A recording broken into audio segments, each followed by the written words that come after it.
एक गांव में राधा नाम की औरत थी। उसके पति के गुजर जाने के बाद वो अपने बच्चों को खुद का खुद ध्यान रखती थी। वो पास के जंगल में जाकर लकड़ियों को काट के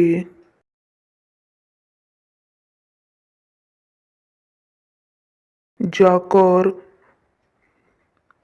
बाजार में बेच देती थी।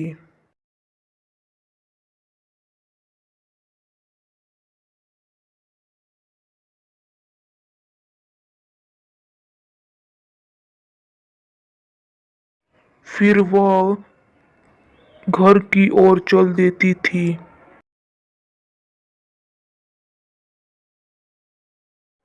रानी के घर आते ही उसका बच्चा गले मिलकर और पूछा, माँ, इतना जल्दी आज बिका गया? बेटा, एक भली औरत आई और उन्होंने मेरा सामान जल्दी खरीद लिया। ऐसा वो बोली। फिर अगले दिन वो जंगल में गई और हमेशा की तरह जंगल की लकड़ियां काटकर बाजार में जाकर बेच देती और घर की ओर चल देती। क्या हुआ बेटा, तुम इधर खड़े क्यों हो? ऐसा वो बोली। माँ, मैं पास के जंगल में खेलने जा रहा हूँ। ठीक है बेटा, घर जल्दी आ जाना।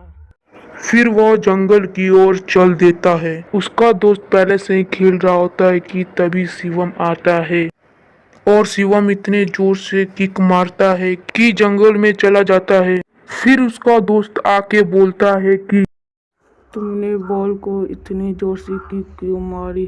जाओ, तुम मेरा बॉल लेकर आओ। ये दोस्त, मैं अभी तुम्हारा बॉल लेकर आता हूँ।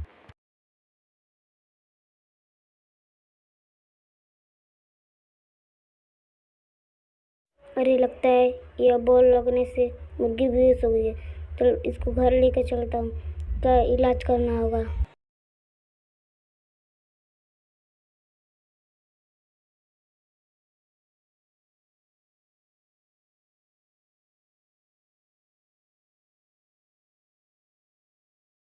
यह वाला तुम्हारा बॉल, अब मैं चलता हूँ। शिवम मुर्गी को लेकर घर आता है और उसके लिए पानी लाता है।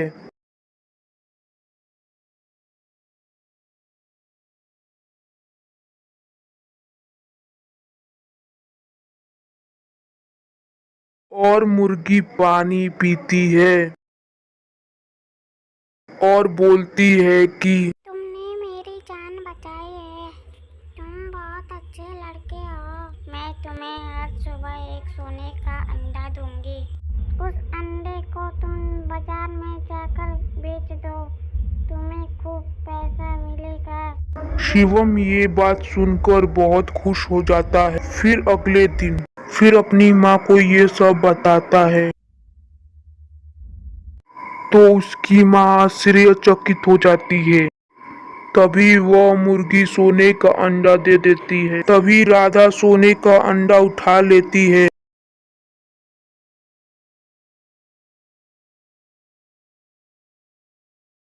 बेटा, मैं अभी इस अंडे को बेच कर आती हूँ। ऐसा वह बोलती और फिर राधा सोने की दुकान पर जाकर वो अंडा बेचकर बहुत सारा पैसा लेती है। फिर घर की ओर चल देती है। फिर अगले दिन राधा आती है और सोने का अंडा देती है और पैसा लेकर घर की ओर चल देती है।